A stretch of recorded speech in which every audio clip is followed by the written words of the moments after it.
What's good, YouTube? Crown Jewel from Crown Jewel Boxing. Back with a gem.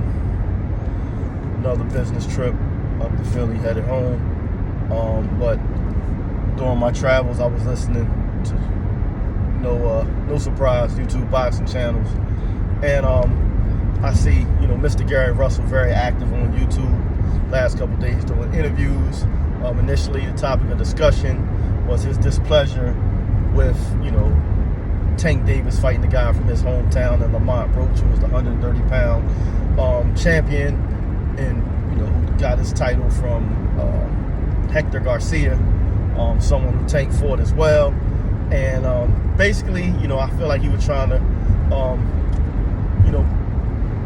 get himself into a fight with Tank Davis, and his way of doing it's the same way he's been doing it for years. He used to say, Floyd Mayweather was treating his career, I forget the word he used, basically protecting him.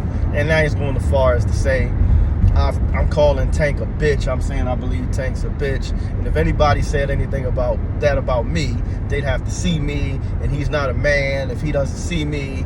And all the while saying that this is prize fighting and it's about the prize. And I'm just detail 4 reasons why at present time Mr. Gary Russell Jr. and Gervonta Tank Davis is not a makeable fight that the public would be willing to, I think, consume at this point. Don't get it twisted, or at the word he always used, not to get it misconstrued.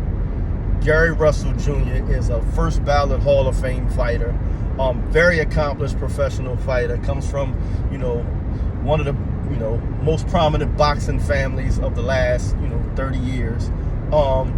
There's no doubt about his physical prowess in the ring. With that being said, Gary Russell Jr.'s last fight was over 2 years ago against Mark Masayo in a losing effort, in which he was injured and fighting 2 weight classes down from where Tank is currently campaigning. If Tank was to make the announcement that he was fighting Gary Russell Jr., this very YouTube community would crucify him. And I heard my guy, Knockout Boxing 86 TV, say the same thing, and I couldn't agree with you more. It wouldn't be an accepted fight. And to be honest, there's some pretty obvious reasons why not. Again, one being he's a 126-pound fighter historically. 2 being his last outing was a defeat. 3 being the person that he was defeated by, in my opinion, or large by popular demand in boxing, is nowhere near in the stratosphere of a Gervonta Tank Davis. I know he says he felt like he won the fight. I was actually in attendance at ringside at the fight. I don't feel he won the fight. I think he had his worst 3 rounds when he had both hands.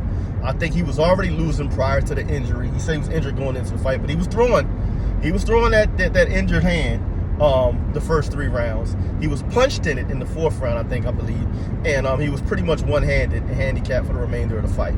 I do give enough respect, much props to the way he carried himself through the rest of the fight, simply by making it competitive, and at times getting the better of some of the action. But overall, I feel like Mark Masayo won the fight. And it's pretty ironic that I have this shirt on. It was a gift to me by my man Roy Foreman. We were actually ringside at that fight together. And I remember him coming up to me at the end of the fight and kind of whispering to me, like, I don't think Gary won this fight. And I, reassured him. I said he didn't. I think, he started the fight pretty badly when he had both hands. And, although he performed a little better, I think his concentration probably got sharper once he got injured. I still don't feel like he did quite enough to hold on to his title that night. I don't think it's politics. So that's another reason. Yet another reason is, again, I was ringside in the building, and I bought my ticket at the walk-up after the card had started. So what does that tell you? It wasn't a sellout. Why is that important? He was fighting in a casino ballroom. One of our larger casino ballrooms in the city at the Borgata, but nonetheless, a casino ballroom. Tank is a stadium fighter. He doesn't have the star power to command the attention on him, the eyes on him, the fan base to command something like that, especially in having to overcome all the other obvious reasons on the business side why the fight shouldn't happen and why the public would come down hard on Tank if he did take the fight. All that being said, I do like what I saw from him or heard from him on Mill City. I don't know if it was today, but I watched it today during this very trip I'm on right now, in which, of course, you know, he's voiced his displeasure with Lamont Roach getting the opportunity against Tank. He feels like he's better suited for it. He feels like he's the top fighter in D.C. Lamont Roach hails from D.C. Again, you know, some people say it's hate, whatever. He feels like it should be him. I've already detailed all the reasons why I don't feel like it should be him, but he's, you know, he's entitled to his opinion, and he's got enough stain in boxing where, you know, a lot of people, including myself, will listen to what he has to say. Lamont Roach took exception to some of the things he said, and rightfully so. He's a professional fighter and a world champion in his own right.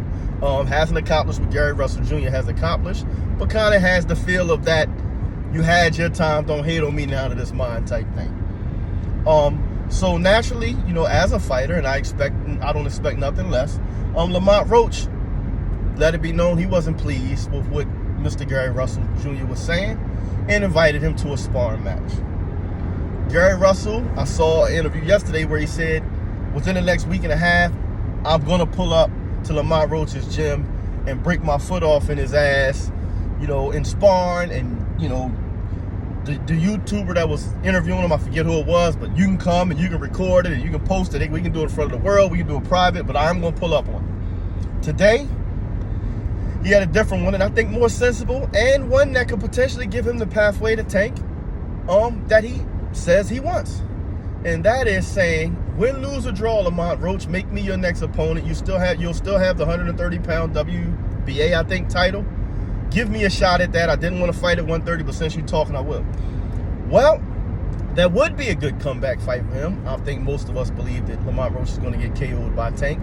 But fighting a like opponent is probably kind of sort of how Lamont Roach is getting this fight, and having a title. If Gary Russell's able to beat Lamont Roach, take his title, and have a like opponent to Tank, and maybe, dare I say, beat him a little worse than Tank beats him, or in a different dynamic than Tank beats him, then maybe we'll call for that fight.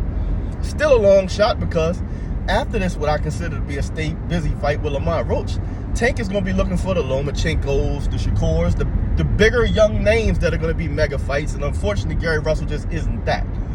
But his best bet at this point may be to fight a Lamont Roach, to show very well, and see if the general public, which is who finances boxing, because like you said, it is prize fighting, would be pushing for a fight Gary Russell versus Gervonta Tank Davis. I don't see it happening. I don't want to see the fight as of right now, for all the reasons I detailed. I think it's not a good matchup. It would be an opportunity for both of them to make a good amount of money. More of an opportunity for Mr. Gary Russell at this point than Gervonta Tank Davis, but also, you know, a stimulus package for the local economy in the DMV area.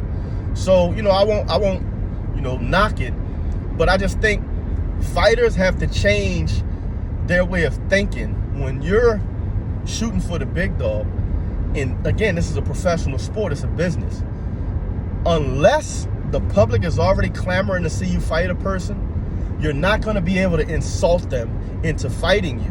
Because if they're here and you're here, 9 times out of 10, they're not even paying attention to you. So he's going to have to come back and get a career-defining win. He's going to have to do something at 130 or 135 of value in order for Tank or the fans to be looking at him and to get himself on the radar for a big fight like that.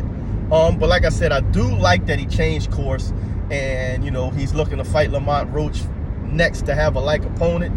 That is a little bit better of a pathway, a little more realistic of a pathway to a fight with Tank than just coming off a 2-year layoff, shoulder surgery, a loss, not being a big star, and, you know, just saying, hey, you should fight me because I think you're scared too. Not, you know, not the most effective way to get a fight with one of the biggest stars in the sport, in my opinion. That's all I have for y'all right now. Until next time, keep your hands up, your chin down, your ass off the floor. Peace.